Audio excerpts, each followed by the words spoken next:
Buenas tardes, vamos a dar comienzo al panel de especialistas número 2. En este panel vamos a tratar la Carta de Venecia, pero estos 60 años de trayectoria en las instituciones argentinas. Nos acompañan en este panel, los voy a presentar y después vamos a pasar a las preguntas. Bueno, vamos a empezar por aquí. La arquitecta Rita Comando, por la Sociedad Central de Arquitectos, la arquitecta María de las Nieves Arias Incolá, Nani, para todos nosotros, que está por el SICOP, eh, Mónica Capano, que está por la Comisión Nacional, Marina Zurro, que representa el ICOM y también Banco Provincia, el Museo Banco Provincia, y el arquitecto Rubén Vera en representación de ICOMOS Argentina. Bueno, vamos a empezar por orden y con las preguntas, dándoles la palabra a cada una de las panelistas. Bueno, es un placer empezar por María de las Nieves Arias Incolá de SICOP, Nani para todos nosotros.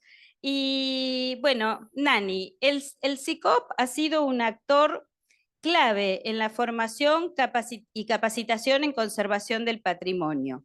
A 60 años de la Carta de Venecia, ¿cómo ha influido este documento en los enfoques formativos del SICOP y en qué aspectos considera que debería evolucionar para responder a los desafíos actuales del patrimonio en la Argentina? Nani. Bueno, antes que nada, muchísimas gracias al ICOMOS Argentina y a la Universidad de Morón por esta invitación. Vamos a tratar de responder la pregunta.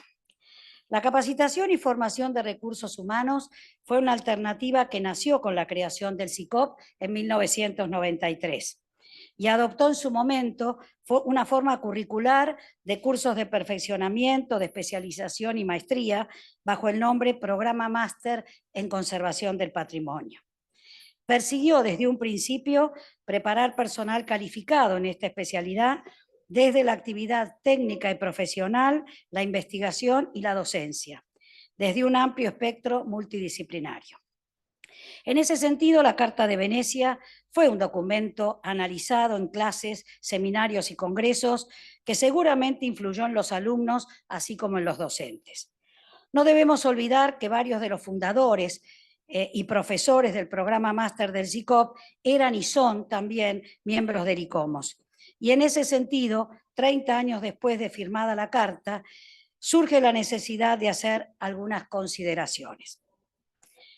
Ante la pregunta ¿cómo ha influido?, entendemos por influir ejercer predominio, contribuir, comunicar y por evolucionar crecer en actitudes, acciones o propósitos. Las reflexiones que me surgen son las siguientes. No se trata de una reflexión sobre los principios y recomendaciones de la Carta, sino más bien señalar algo que se fue dando en las décadas posteriores. Y estoy hablando de nuevas actitudes del profesional que interviene en el patrimonio histórico, monumental, arquitectónico y urbano, y más aún en el construido y vivido. Me refiero a actitudes irreversiblemente cambiantes que no necesitan el respaldo de una nueva reglamentación y que desde entonces se advirtieron intervenciones reveladoras de un nuevo lenguaje y sobre todo de una nueva sensibilidad en el quehacer del arquitecto frente al patrimonio. También es interesante que les comente el premio a la mejor intervención en edificios de valor patrimonial, convocatoria que el SICOP comenzó junto a la SCA en 1996. La primera convocatoria fue bajo dos categorías, restauración y reciclaje. 2 años después se cambió reciclaje por la recuperación y puesta en valor. Y en el 2001 se agregó recuperación y puesta en valor a escala urbana. Este premio, aún en vigencia, este año es la 14ª edición, abrió la puerta a presentar intervenciones tanto en edificios monumentales como en edificios industriales, comerciales, viviendas, de hasta y más de 1000 metros cuadrados, así como intervenciones a nivel en áreas y zonas urbanas, siendo algunas convocatorias de escala nacional, otras iberoamericanas y otras internacionales. Solo con leer las memorias descriptivas de los autores se hace evidente que la Carta de Venecia ha influido no solo a nivel mundial, sino también a nivel regional y local. O sea, es un documento muy importante, pero que hoy debe combinarse con otros documentos internacionales y regionales, ya que esto permite la aclaración gradual de problemas y temas específicos. Desde el SICOP advertimos que los cambios que se fueron perfilando no fueron solamente conceptuales. Hasta el mismo término restauración, en la acepción de sus distintos significados, lingüístico, cultural y tecnológico, fue tomando una orientación siempre más científica, desde que se ha comprobado que las más avanzadas teorías de la restauración no han producido recetas infalibles para intervenir edificios de valor patrimonial. Si aceptamos que el término restauración se identifica más con los procedimientos conservacionistas de índole técnico-científicos que del quehacer arquitectónico, resulta claro que la fase más importante del arquitecto frente a los problemas relacionados con el patrimonio cultural, arquitectónico y urbanístico es el de las intervenciones. Es decir, la suma de criterios, principios, conocimientos y sensibilidad vertidos en la actuación profesional que permitió 30 años después de enunciada la Carta dejar claro que no existen fórmulas mágicas, sino que aparecieron nuevos parámetros conceptuales en la filosofía de la restauración.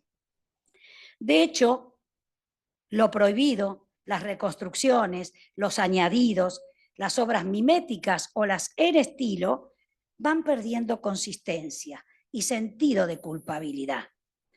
Todas las normas, reglamentaciones, códigos en nuestros países están llenas de prohibiciones, pero también, lamentablemente, de exenciones.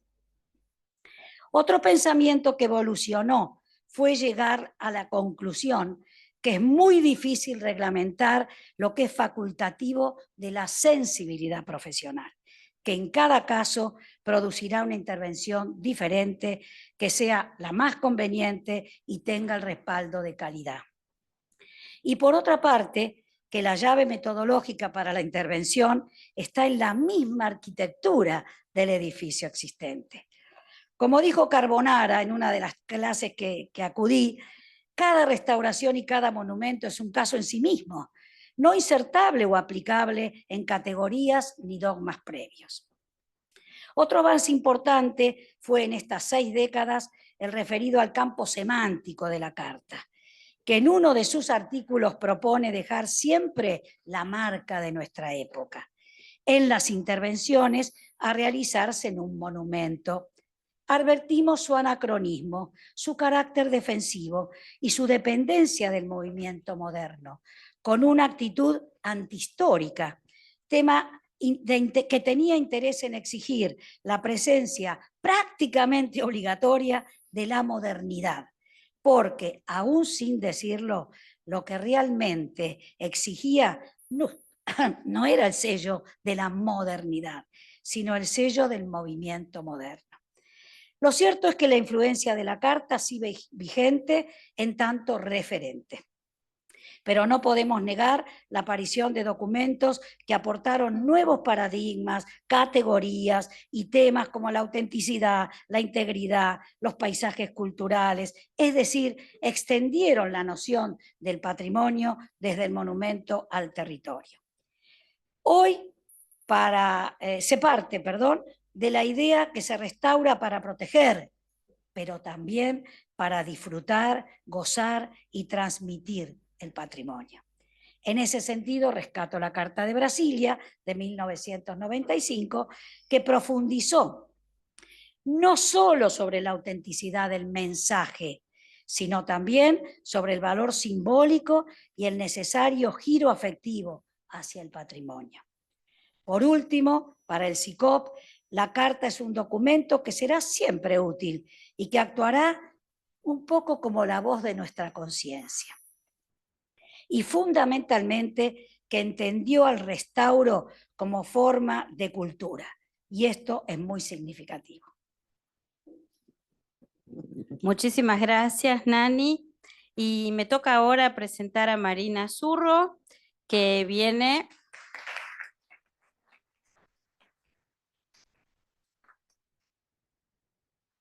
Sí, bueno, estamos con Marina ahora, que viene en representación del ICOM y del Museo Banco Provincia, un lugar de mucha emotividad y afecto para la gente de ICOMOS, ya que hemos hecho muchísimas cosas en ese lugar en otros periodos y nos alegramos mucho que estés aquí hoy.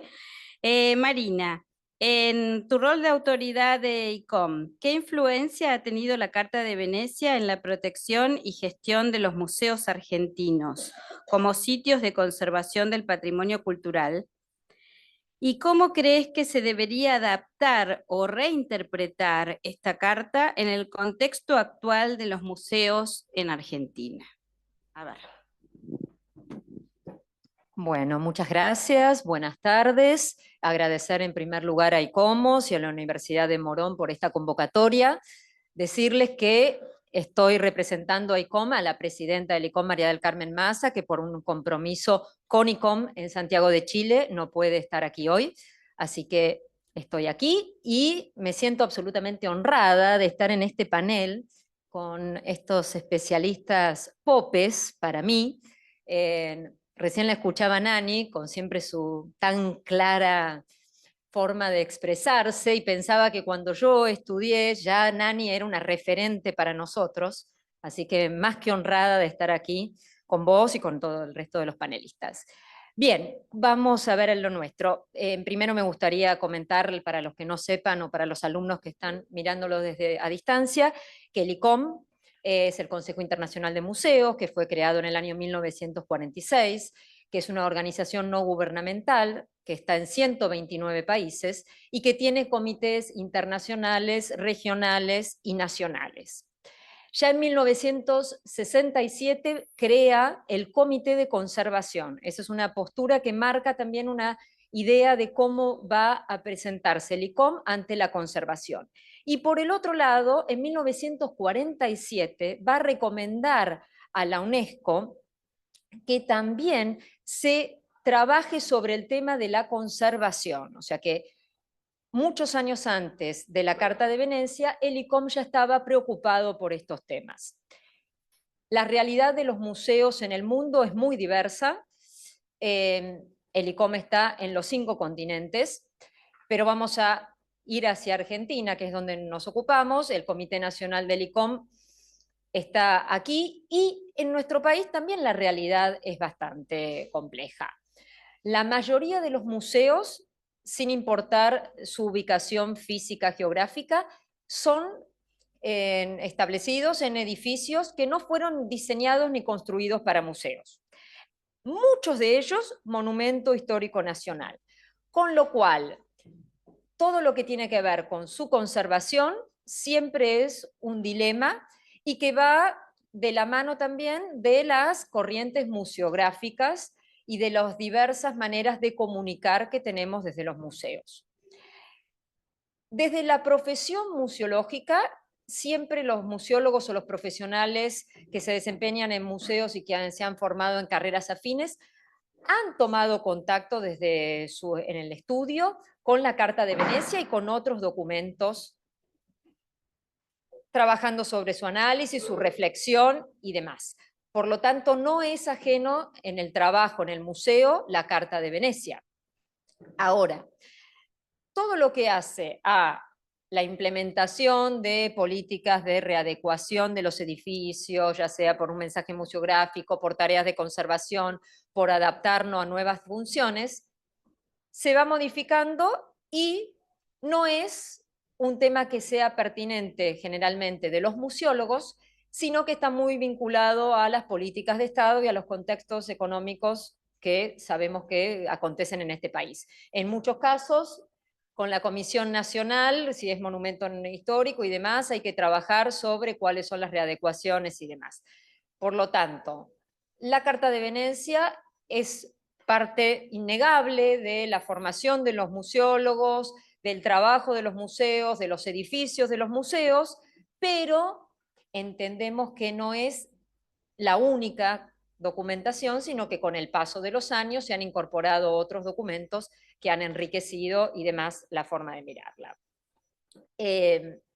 2 minutos, me refiero al Banco de la Provincia de Buenos Aires.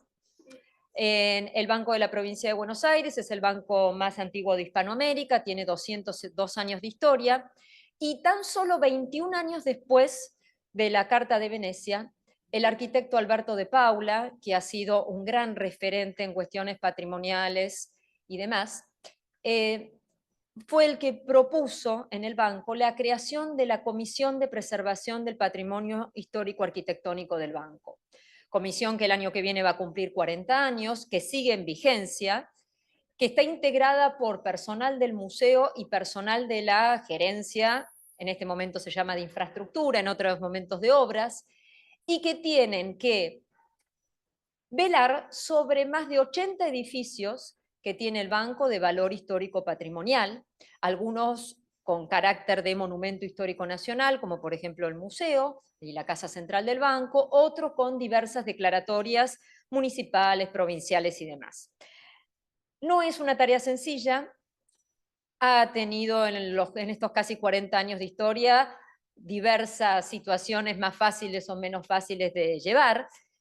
El Banco Central regula muchas veces normativas de seguridad que hacen que, como una sede operativa del banco no pueda tener mamparas en su edificio, por ser un edificio histórico, haya que refuncionalizar los espacios y demás, o sea que hay algunos dilemas que atravesar, pero la importancia de que una institución como un banco del Estado de la provincia de Buenos Aires tenga una comisión de preservación, verdaderamente es un hecho que vale la pena mencionar y que le debemos, sin lugar a dudas, a Alberto de Paula como gran referente para nosotros de la historia de la arquitectura y de la preservación de la historia del banco.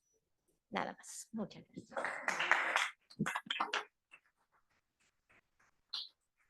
Muchísimas gracias, Marina. Bueno, me sumo a la felicitación en referencia a Nani y a vos también por el trabajo en el museo al que he visitado muchas veces y alguna vez hasta con alumnos, con esas excelentes visitas que proporcionan. Bueno, voy a presentar ahora el turno de Mónica Capano por la Comisión Nacional. Vamos a ver si esto se me vuelve a abrir. Para poder leerte tu pregunta. Te dejo a vos que digas bien el nombre y todo lo demás. Yo me estoy apurando porque después me hacen muchísimas señas para que termine, entonces estoy como ahorrando palabras. Pero bueno, desde tu experiencia en la comisión, ¿de qué manera la Carta de Venecia ha orientado las políticas y estrategias para la conservación de los monumentos y bienes históricos en la Argentina? ¿Existen ejemplos recientes donde los principios de la Carta hayan jugado un rol decisivo en la toma de decisiones? Mónica, te escuchamos con gran interés. Bueno, en principio agradecer la invitación de ICOMOS y que nos haya recibido la Universidad de Morón de esta manera tan agradable. Bien, se llama Comisión Nacional de Monumentos, de Lugares y de Bienes Históricos. Desafío a la mayoría del auditorio que la pueda repetir, porque es muy complicada. Bien, yo quería empezar con una reflexión de Walter Benjamin, porque obviamente mi campo no es el de la arquitectura, mi campo es el de las letras y de la antropología. Así que desde esos lugares yo abordo el patrimonio. Dice Walter Benjamin, los dominadores de hoy caminan sobre los cuerpos de los que yacen en tierra. El botín, como ha sido siempre costumbre, es exhibido en el cortejo de los vencedores. Es lo que llamamos bienes culturales. Esos bienes deben su existencia, no solamente al esfuerzo de los grandes genios que los crearon, sino también a la servidumbre anónima de sus contemporáneos. En esta frase aparece el tema del poder, el tema del conflicto y el tema de una sociedad diversa que aporta al patrimonio. Y aparte el tema del botín, la colonización y todas esas otras cuestiones. Yo pensaba, la Carta de Venecia, veía la fecha 1964, y reflexionaba acerca de lo avanzada de esta carta. Pensemos que el nuevo paradigma de patrimonio que se construye alrededor de la definición antropológica de la cultura es de 19, o sea, de la década del 80 del siglo pasado. O sea que esta carta se adelanta 20 años. Y empecé a buscar algunos ítems, algunos temas que nosotros desde la antropología revisamos. Y por un lado el tema de cuando habla del mensaje espiritual, es decir, esta carta nos está ya colocando en el plano de lo simbólico, es decir, está refiriéndonos en sus pininos a lo que ahora nosotros llamamos patrimonio vivo, patrimonio material, inmaterial, intangible. Habla del testimonio vivo, o sea, también relacionado con esto que decía del patrimonio vivo. Habla de conjuntos, o sea que el patrimonio son conjuntos, son miradas abarcativas que tienen que ver con el territorio. Es decir, lamentablemente todavía se sigue pensando el patrimonio como pieza única, desvinculada de su contexto. Esto, desde la Carta de Venecia, no debería ser así. Habla de las obras modestas, o sea, llamamos nosotros también el patrimonio de cercanía, el patrimonio plebeyo. Habla de la conservación, el territorio y el entorno, como dije antes, y habla de la sustentabilidad y de la participación y apropiación de la comunidad, más allá de que, como hoy decía Mónica Larrañaga, deberíamos también problematizar el concepto de comunidad. Bueno, perdonen, pero desde la antropología solemos problematizar absolutamente todo. Entonces, es como una marca que tenemos. La Comisión Nacional, y yo querría referirme un poquito a la Comisión Nacional para poder después hablar de la Carta. Y aparte, hablaron también de conservar y preservar. Y acá conservar y preservar, si vamos a las etimologías, fíjense que las dos palabras tienen el mismo final. Es guardar, ¿no? El servare latino. Pero en un caso es preservar, es anticiparse a, y en el otro es guardar con, o sea, el hecho de la comunidad está ahí metido en ese conservar. La Comisión Nacional cuenta ahora con 1.522 declaratorias en toda la geografía argentina, con una concentración de 456 declaratorias en la Ciudad de Buenos Aires y solo, por ejemplo, 20 en Neuquén. Eso también nos está dando un panorama. Y yo querría comentar algunas cuestiones que se están malinterpretando en relación con el rol de la Comisión Nacional. Una comisión que se crea en 1940 por la ley 12.665, pero que es anticipada en su accionar porque en el año 1910 se declara, entre comillas, la casa natal de Sarmiento. O sea que pasan desde 1910 a 1940, 30 años. En esos años y en los primeros años de la comisión, el eje va a estar puesto en la historia. Es decir, Levene, no son los arquitectos al principio, son los historiadores. O sea, la Comisión Nacional es subsidiaria de la Academia Nacional de la Historia. Por eso ahí la búsqueda, se declaran las casas natales de los próceres, se declaran lugares donde han tenido batallas que tuvieran que ver con la independencia. Es decir, esa es la marca de agua de la comisión, que luego va a virar a lo arquitectónico. O sea, cambian los historiadores, y digo en masculino, porque no había mujeres al principio y durante mucho tiempo, y después vira a ya la consideración arquitectónica. Pero, ¿qué es lo que les quería comentar?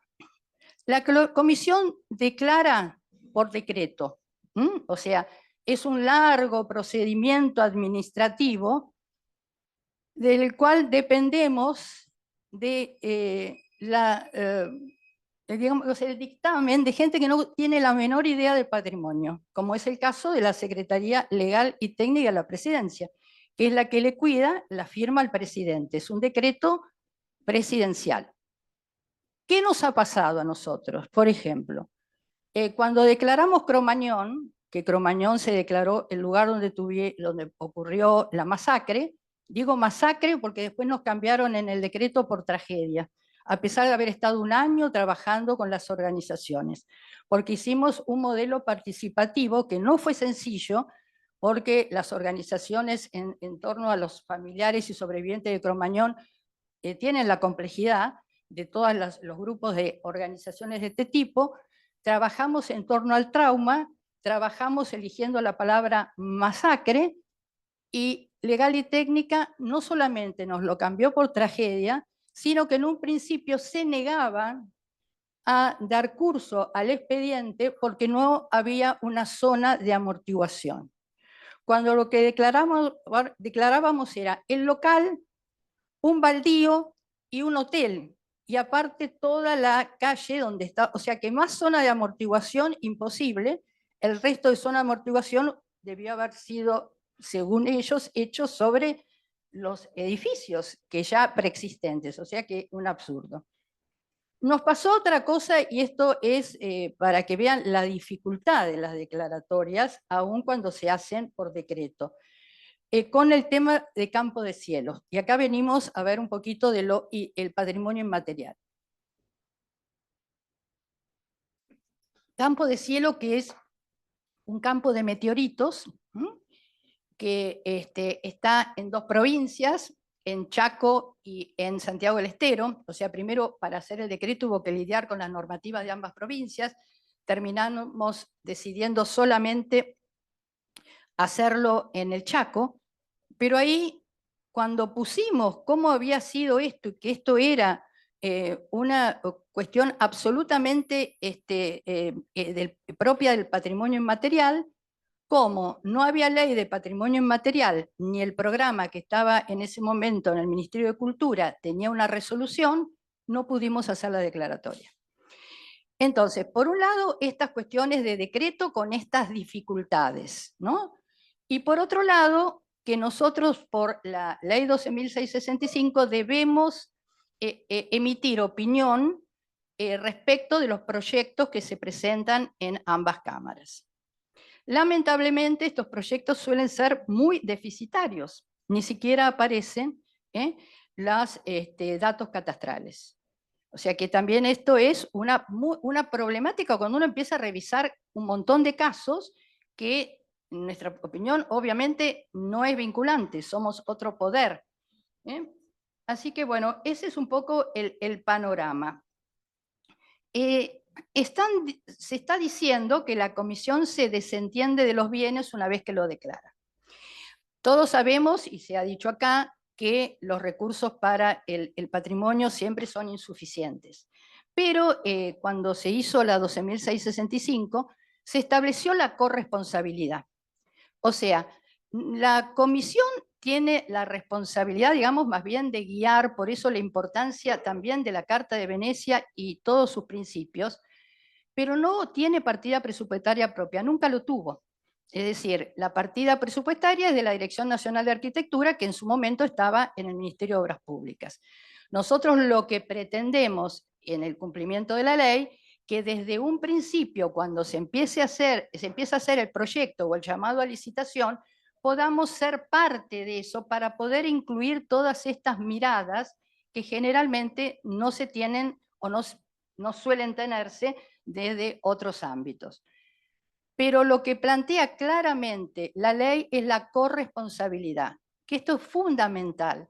Es decir, la responsabilidad del patrimonio no puede ser del propietario, porque si fuera del propietario, dejaría el patrimonio de tener esa faz pública y esa carga que, bueno, lamentablemente a veces uno dice, bueno, está en el propietario, pero no es el propietario el que tiene que tener solo la carga de lo que es el patrimonio. Tenemos la obligación, nosotros como ciudadanos, de cuidar y velar por ese patrimonio que está instalado.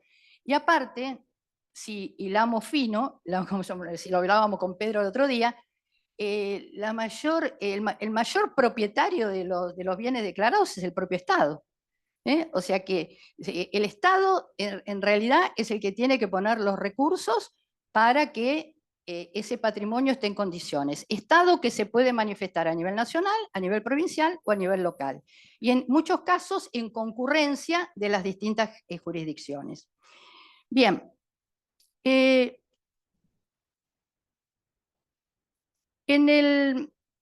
La ley entonces fija esa corresponsabilidad entre la Comisión Nacional y el propietario y las jurisdicciones en las que se emplaza el bien.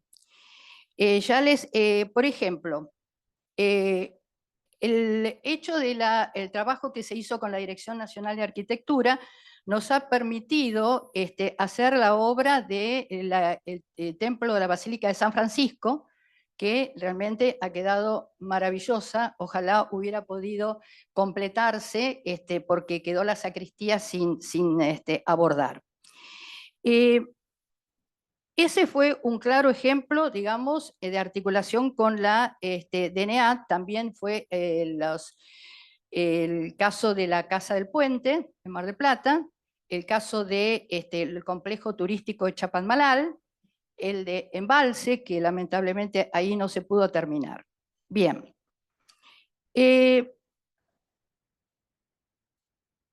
Al declarar el bien, ¿no? Como decía antes, aún en manos de privados adquiere una dimensión pública. La muestra más importante de esta dimensión pública es el nombrar.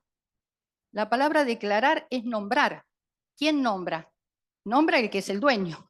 Es decir, cuando Adán y Eva nombran es porque tienen un mandato de apropiarse de esas realidades y les ponen nombre. Entonces, esta operación que hace el Estado al declarar un bien es ponerle el nombre.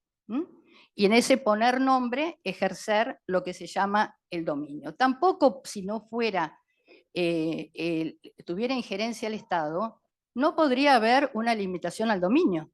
Limitación al dominio que debe inscribirse en los distintos registros de las provincias o de las ciudades. Bien.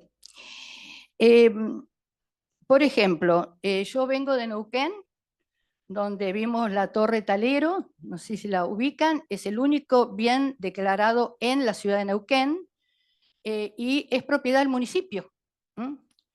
Ahora, esa propiedad del municipio y teniendo en cuenta lo de la Carta de Venecia, estuvimos 2 días discutiendo cómo podía ser el abordaje, porque lamentablemente ya ha habido unos abordajes no muy felices y hay una situación de eminente riesgo. Entonces, en ese caso, ¿qué hace la comisión? Nosotros enviamos un ingeniero estructuralista que forma parte de nuestro equipo para que nos revele cuál es el estado de situación, qué medidas urgentes hay que tomar en esto, como también lo dice la carta, la menor intromisión posible, y en base a esto vamos a intervenir jurídicamente. Yo a veces pienso, ¿no? La comisión tiene arquitectos, por suerte nos manejamos con un equipo de asesores honorarios muy importante, porque cada día más necesitamos abogados. Es decir, porque el problema del patrimonio termina siendo un conflicto de intereses y ese conflicto de intereses termina llegando a la justicia.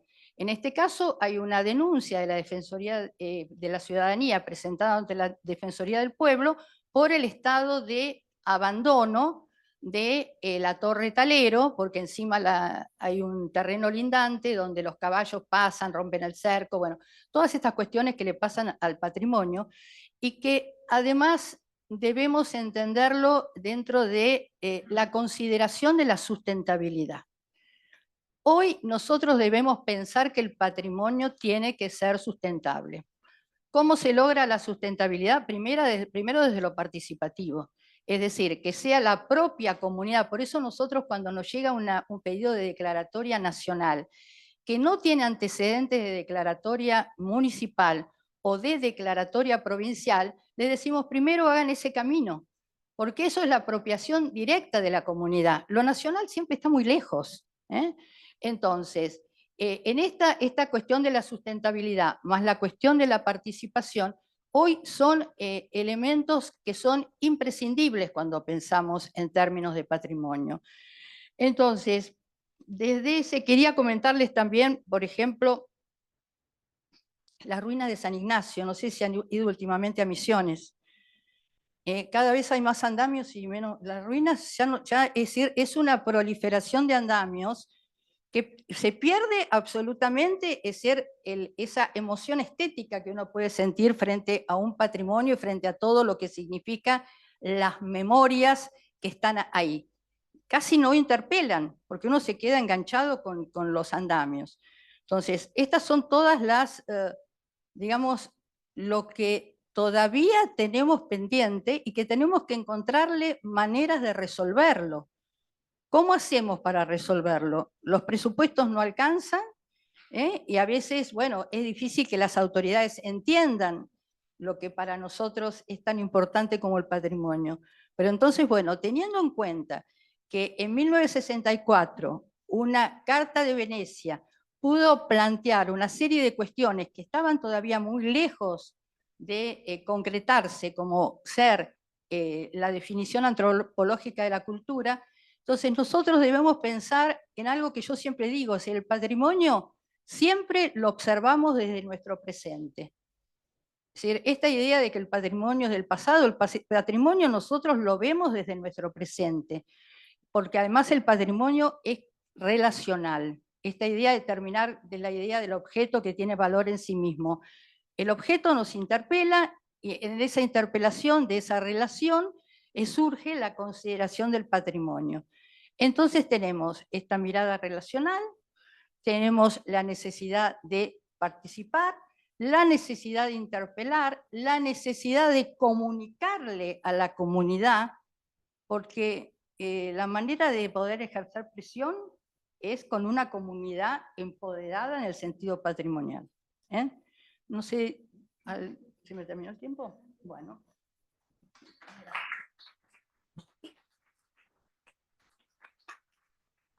Muchísimas gracias, Mónica. Y bueno, esto también demuestra la interdisciplinaridad y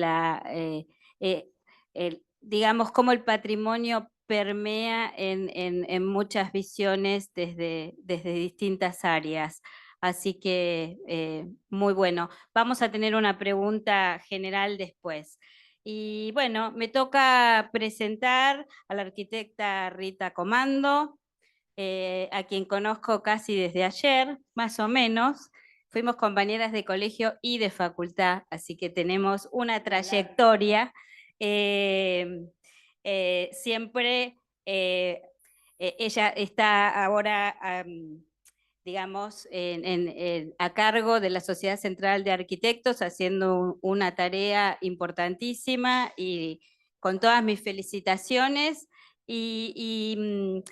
Desde este lugar sabemos que la Sociedad Central ha promovido esta relación entre arquitectura y patrimonio a través de distintas actividades, y la pregunta es cómo ha impactado la Carta de Venecia en el quehacer de los arquitectos respecto a la restauración y conservación patrimonial en Argentina, y qué nuevos enfoques consideras que son necesarios para integrar las demandas contemporáneas. Rita, te escuchamos. Bueno, buenas tardes. Ante todo, agradecer al ICOMOS por la invitación y a la Universidad de Morón por acogernos en su casa. Primero me gustaría decir, para los que aún no lo saben, ¿qué es la Sociedad Central de Arquitectos? Es una asociación sin fines de lucro que fue fundada en 1886. Y en ese sentido es también una hacedora de patrimonio a través de sus concursos de arquitectura.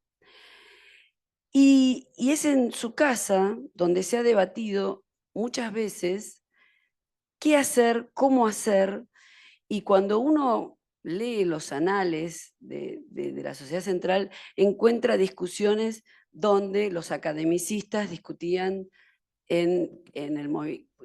con la aparición del movimiento moderno, y creo que con la Carta de Venecia aparece la discusión de patrimonio. Aunque lamentablemente entre la aparición del documento, que fue en 1964, y una implementación concreta y real en el acervo profesional, corrió algo de agua bajo el puente. Y en ese sentido, Nani ha tenido algo que ver en la Sociedad Central de Arquitectos en impulsar la problemática del patrimonio y la Carta de Venecia. La Carta de Venecia, no, Rita, por favor. No, los postulados de la Carta de Venecia. Nani, escúchame lo que te estoy diciendo, Nani. Nani, estamos hablando de los postulados, no de la Carta de Venecia, tampoco. Claro, a ver, Nani. En ese sentido, fue a través de la comisión de... pero los desperté a todos un poco. Produjimos algo. Nani, la verdad, vos has estado en la Sociedad Central de Arquitectos y sabés que en la práctica profesional era muy controvertido el tema de la valorización del patrimonio. Y creo que con la creación de la Comisión de Patrimonio en su momento, que vos fuiste su primer presidenta, y que yo después tuve el placer de continuar tu gestión, en ese sentido, creo que fue irrumpir en el ámbito profesional con un documento que indicaba sobre todo algo muy importante, que ponía énfasis en la autenticidad y en demostrar la intervención mínima y además marcar qué era lo patrimonial y cuál era la intervención. Entonces creo que en ese sentido, por eso decía que entre 1964, que se escribe el documento y se declara el documento, hasta que en la SCA allá por los 90 se implementa a través de la Comisión de Patrimonio, y te gustó más Bien, bueno, estamos de acuerdo con la edad. Creo que en ese momento fue clave y fue poner, y traspasar la discusión de los especialistas a los arquitectos de a pie, por decirlo, o sea, a la matrícula en general. Porque uno de los problemas que había en los 90 era que el tema de patrimonio estaba, y antes también, muy arraigado o muy debatido entre los especialistas del área de patrimonio, pero no salía de ahí. Entonces había muchas discusiones y había muchos talibanes que habría que respetar la obra y el patrimonio y demás, y después se parecía que estaba el resto de los arquitectos que eran todos demoledores.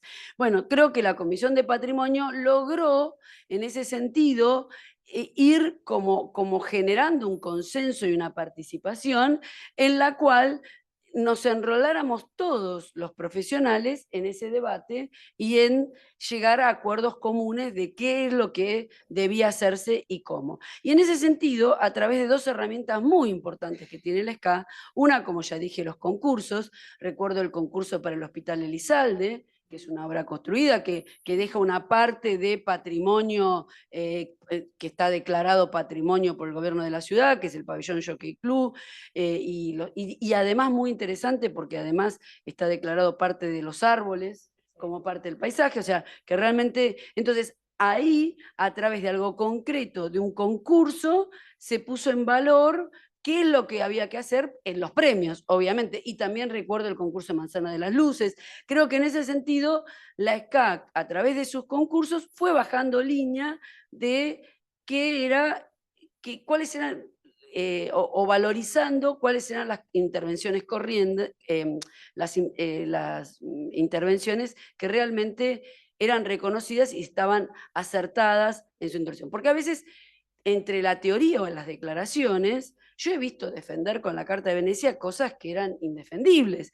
Entonces, creo que en ese sentido la sociedad central ha tenido ese valor de decir, bueno, tenemos un documento, pero lo vemos plasmado en tales y tales intervenciones. Entonces, por un lado, los concursos y por otro lado, los premios. Como vos bien dijiste, el premio a la mejor intervención es CASICOP, y posteriormente el premio de casco histórico, donde consideramos que es muy importante poner énfasis en cuáles son las obras que realmente están respondiendo a los postulados. Porque luego de Venecia, creo que fue la piedra fundacional de la parte de los documentos en cuanto a la etapa moderna de la preservación del patrimonio, y en ese sentido luego vino Quito, Nairobi, bueno, ya Nani hizo mención, ampliando ese concepto, pero creo que nos dio respaldo para introducir en los profesionales el concepto moderno de cómo y qué preservar y en qué contexto. Y además, también la sociedad central en este sentido de llevarlo a la comunidad profesional, también ha trasvasado la comunidad arquitectónica, por decirlo de alguna manera, a la comunidad, a la comunidad en general, con defensas concretas, como en su momento fue la Casa del Arroyo, la Casa del Puente, como se la conoce, o bueno, podría hablar muchas otras campañas en defensa del patrimonio, ni qué decir lo que se hizo con respecto al molino, discutir para que el molino se conservara, y en ese sentido es una voz activa en defensa del patrimonio, y siempre está bueno tener como espalda documentos que justifican y que avalan, y en ese sentido siempre nos hemos, como paraguas documental, la Carta de Venecia es como esa piedra fundamental en la cual nos hemos referido. Nos parece muy importante como emblema. Después también, a través de los cursos que se hacen en la Sociedad Central, que tanto de legislación y de normativa, y en la participación de la Sociedad Central cuando se hacen legislaciones, y uno siempre tiene que poner antecedentes, y la Carta de Venecia ha sido un antecedente. Recuerdo la discusión del Código de Edificación, del Código de Planeamiento con las APH, y bueno, siempre uno tiene que abrevar en la documentación internacional, y la Carta de Venecia siempre es un documento base, guía, porque si bien los otros fueron ampliando los conceptos de patrimonio, es tan clara y tan concreta, y como decía recién Mónica, tan visionaria en su mirada de patrimonio, que nos ha permitido accionar. También, bueno, como decía, con los concursos y los premios, reconocer, porque además la SCA tiene el premio SCA CEPAO, donde también se han presentado obras de intervención, y nos parece importante valorizarlos, o ahora con el premio ARC-FADEA, que fue jurado hace poco, donde encontramos que se presentan también obras de patrimonio y las cuales se valorizan. Pero yo no quisiera, como representante de la matrícula, dejar, o de los colegas, en realidad de los arquitectos, dejar de mencionar qué tendríamos que tomando, cuáles serían los desafíos que tenemos que enfrentar hoy desde el punto de vista. Y creo que algo que plantea la Carta es la documentación y el registro del patrimonio. Y en ese sentido tenemos las herramientas 3D, que nos parece muy importante la incorporación de todo lo que implica la digitalización y la capacitación en estas líneas para relevamiento, no solamente el relevamiento físico, sino también el relevamiento de patologías y todo lo que implica el BIM en la aplicación de la gestión del patrimonio. Y no sé si alguno tuvo la posibilidad de participar, que eso es otra de las acciones que hacemos en la muestra del patrimonio italiano que se hizo en marzo, donde se mostró como una herramienta, como el BIM, servía para mostrar la digitalización. Y en ese sentido la Carta de Venecia también habla de la importancia del registro y la documentación como herramientas para la preservación del patrimonio. Porque a veces no siempre se puede conservar algunas cosas, pero lo más importante es guardar el registro de ello. Por otro lado, como decía, el trabajar sobre la comunidad y la concientización de la comunidad, y hemos hecho jornadas, y de hecho hemos trabajado mucho con ICOMOS, con SICOP, porque consideramos, con la Comisión Nacional, entendiendo que el patrimonio es un acervo importante, y que la única forma es que las instituciones se apropien. Y nosotros tenemos un patrimonio muy importante, que es nuestra biblioteca, como registro documental, y en el cual todas estas cosas que van pasando, y también los documentos, quedan en la biblioteca para las generaciones y para que las generaciones lo puedan consultar. Entonces nuestra biblioteca, que está abierta y siempre dispuesta y receptiva, justamente queda este y el resto de los documentos para que lo puedan consultar. Y también me gustaría hacer énfasis en una preocupación grande actual, que si bien hay documentos más recientes que hablan de la sostenibilidad y del cambio climático. Y en ese sentido, la preservación del patrimonio es sostenible porque implica la no demolición, la valorización de los edificios existentes, y también yo, por mi especialidad profesional, me he desarrollado en el área, además de patrimonio, de la salud, y me gusta siempre tomar la definición de salud, que dice que es el estado de bienestar físico, mental y social, y no solamente la ausencia de salud, la ausencia de enfermedad, quiero decir. Y en este sentido, creo que la pandemia puso en vilo qué significaba la salud y el valor de la salud. Y el patrimonio colabora y contribuye fuertemente a la salud, porque a una como sociedad nos hace reconocernos en ese patrimonio, y creo que las palabras de Mónica en cuanto a que el patrimonio es el hoy aquí, el que defendemos nosotros, y la mirada que le damos nosotros, en ese sentido hemos sido unos grandes defensores del concepto de patrimonio, embuidos en la Carta de Venecia, que tanto nos machacó Nani, desde la Comisión de Patrimonio de la SCA y desde la facultad. Sí, hacete cargo, Nani. No.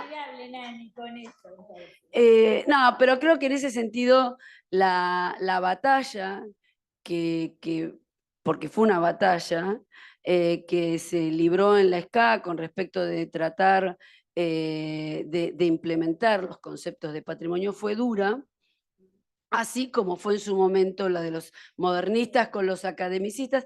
No, pero yo creo que hoy el patrimonio tiene un reconocimiento social que ha sido un viaje de ida, gracias a Dios, y en ese sentido, porque instituciones como nosotros hemos permitido empoderar a la comunidad, y bueno, creo que para eso está la sociedad central, para poner al patrimonio y a la arquitectura. Y creo que hoy la mirada de la sociedad sobre la arquitectura es diferente, porque si no, no veríamos nosotros. Los invito, aprovecho, voy a pasar un par de publicidad, de avisos publicitarios. Vamos a estar en Open House este fin de semana, 26 y 27, con el MARC, que también los invito a visitar. El MARC es el Museo de Arquitectura y Diseño, que fue una creación de Julio Kesselman, y quisiera recordar, porque también está bueno recordar a los que han hecho la historia de las instituciones, y en este sentido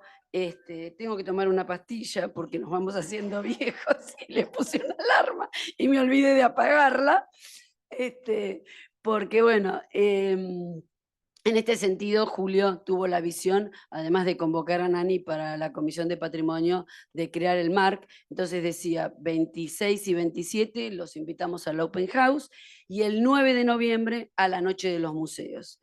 Entonces, en nuestras dos sedes, Montevideo 938, los esperamos cuando quieran en la biblioteca, y en el Museo de Arquitectura, Avenida del Libertador 999, Callao, exactamente. También los esperamos de lunes a viernes de 13 a 19. Creo que no me falta ningún aviso publicitario, y gracias por la invitación.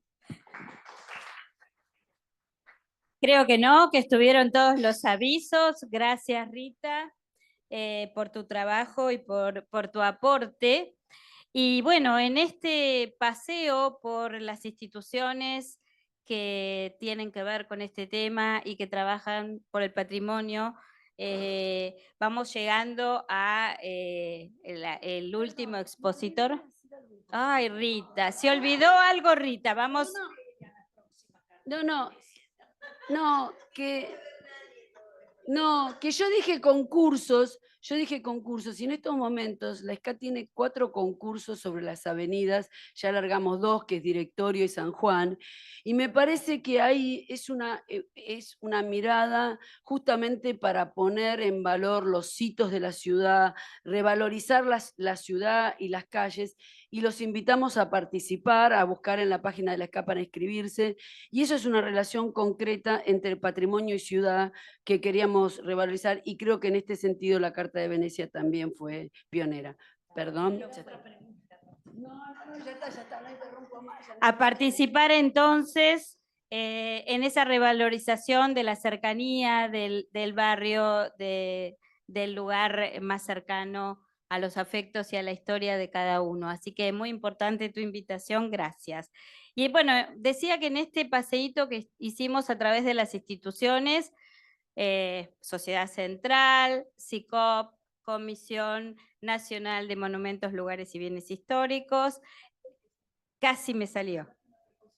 Bueno, y Banco Provincia ICOM, llegamos a casa, llegamos a ICOMOS Argentina con el arquitecto Rubén Vera, que aparte de haber sido presidente de ICOMOS Argentina, en este momento es el referente de la región metropolitana, es el delegado de la región metropolitana, junto con la arquitecta, que no la encuentro por allá, Carolina Quiroga, que es la subdelegada.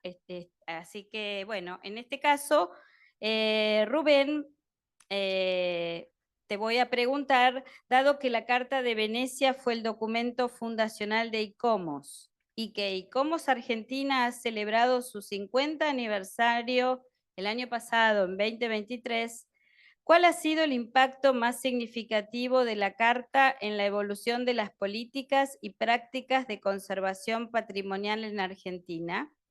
¿Y cómo ha contribuido ICOMOS Argentina a la adaptación de estos principios a los desafíos actuales de nuestro país? Rubén, te escuchamos. Bueno, la verdad que no sé qué decir.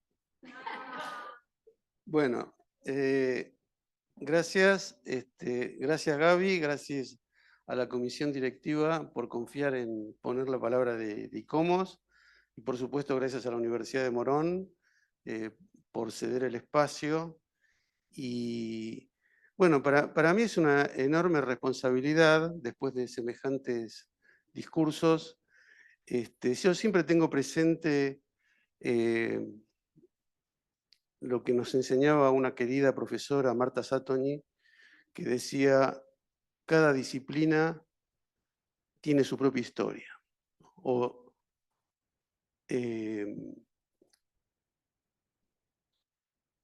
No era exactamente así. Cada disciplina es su propia historia. Entonces, ¿por qué lo pienso de esta forma? Porque la Carta de Venecia de alguna forma es una síntesis de 100 años, por lo menos de más de 100 años de reflexión. Nosotros sabemos que todas las civilizaciones tuvieron siempre una conciencia colectiva sobre la conservación, pero el primer aparato administrativo y jurídico se genera en 1830 en París, y después a partir de ahí aparecen escuelas de pensamiento como la escuela inglesa con Ruskin, la francesa con Viollet-le-Duc, la italiana con Camillo Boito, y durante el siglo XX han aparecido figuras como Cesare Brandi, el Instituto del Restauro. Es decir, que la Carta de Venecia de alguna forma sintetiza todas estas reflexiones, pero a su vez es el inicio de una serie de otras documentaciones, de otras cartas, de otras reuniones. Hoy José de Noderflich nos decía que la Carta de Venecia, aparte de todos sus aportes, uno de los primeros dudas que aparecieron fue en la traducción, ¿no? Decía que incorporaba a la obra maestra cuando en realidad decía se incorpora a la obra modesta, y eso no es poco.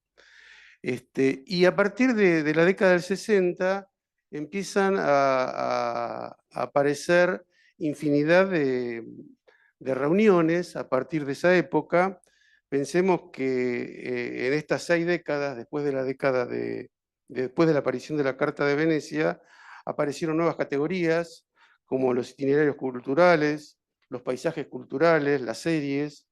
Aparecen también algunas reacciones frente al tema de la autenticidad, que estaba visto exclusivamente desde la órbita eurocéntrica para empezar a ver problemáticas regionales, como es, por ejemplo, la Nara del 90 y tanto, de la década del 90. Se presentan nuevos aspectos referidos a contemplar las diversidades culturales. Durante todo este tiempo aparecen convenciones, la Convención sobre el Patrimonio Mundial, la Convención sobre el Patrimonio Inmaterial, bueno, y tantas otras. Hoy nos enfrentamos a una emergencia climática, a un número creciente de desastres naturales y a conflictos que destruyen sitios culturales y desplazan comunidades a escala masiva. El tiempo ha demostrado que muchos de estos principios emanados en la Carta de Venecia fueron necesariamente revisados y enriquecidos. Indudablemente la Carta de Venecia es un documento propio de la época, ¿no? En la década del 60 también está la Carta de Gubbio. En la década del 60 aparece la imagen de la ciudad de Kevin Lynch. En la década del 60 aparece la arquitectura de la ciudad de Aldo Rossi. Robert Venturi escribe Complejidad y Contradicción. Es decir, que la Carta nace con la intención de establecer principios generales de carácter universal. Los principios doctrinarios son genéricos, no son instrucciones de uso, sino principios que sustentan el criterio sobre la práctica. También, unas décadas después, Gianni Vattimo, como uno de los intelectuales más visibles de la posmodernidad, con el concepto del pensamiento débil, expresado en su libro del mismo nombre, propone el abandono de la violencia, el control sobre la destrucción de la naturaleza, reconoce que la comunicación y los medios adquieren un carácter central. La posmodernidad marca la superación de la modernidad dirigida por las concepciones unívocas de los modelos cerrados, de las grandes verdades, de fundamentos consistentes y da paso a la tolerancia, a la diversidad. Es el paso del pensamiento fuerte, metafísico, de las cosmovisiones filosóficas bien perfiladas, de las creencias verdaderas al pensamiento débil, a una modalidad de nihilismo débil, a un pasar despreocupado y por consiguiente alejado a las asperezas existenciales. Una década más tarde, el filósofo Zygmunt Bauman acuña la idea de la modernidad líquida.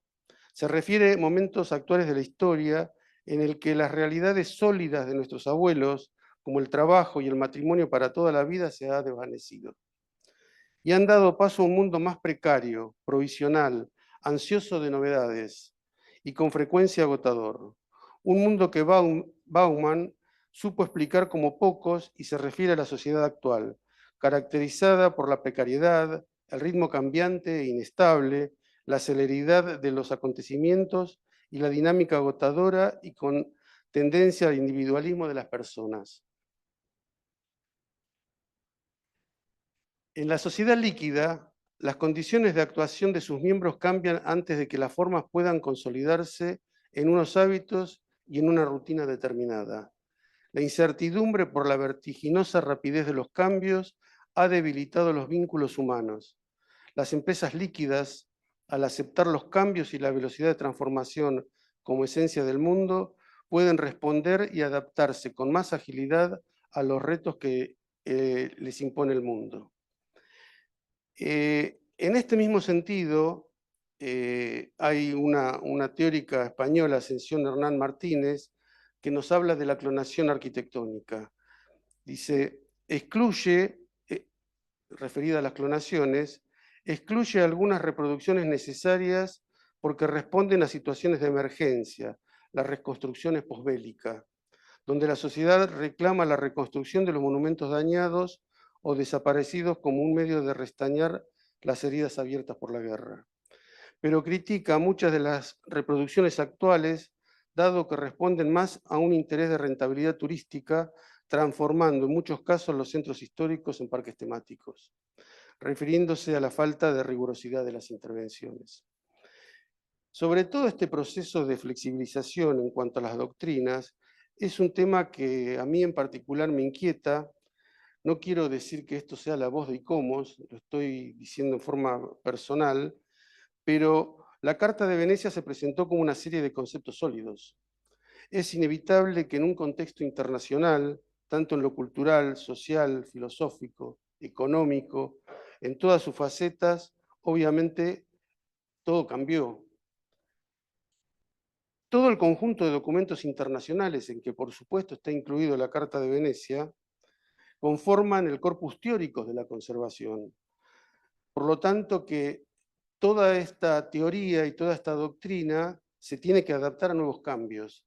Algunos teóricos sostienen que la permanencia está en el cambio, pero por lo que más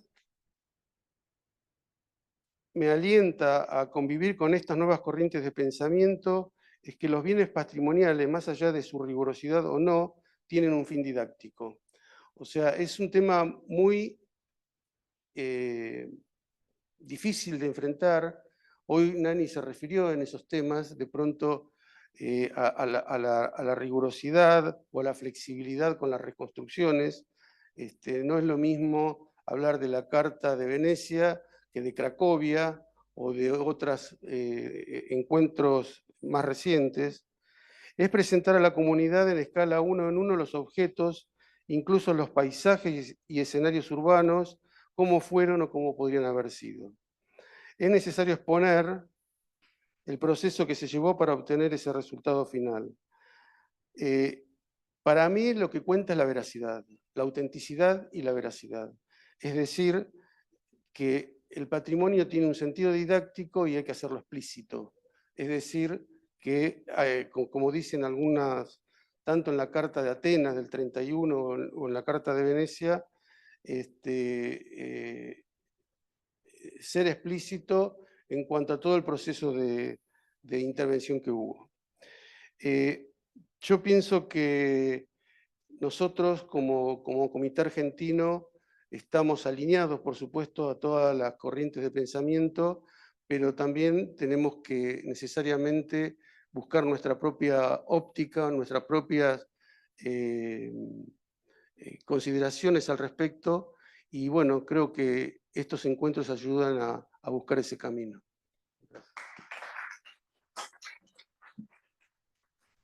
Gracias, Rubén. Bueno, muchísimas gracias a todos.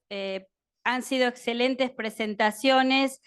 Tengo que decirles algo, no vamos a poder hacer la pregunta general, nos hemos quedado sin tiempo, pero tengo un regalito para darles por su participación y bueno, esto es en compensación a que perdimos ese tiempo de la pregunta, pero los que estamos aquí presencial podemos seguir conversando dentro de unos minutos cuando termine la próxima conferencia. Gracias a todos, gracias Rita. Gracias Nani.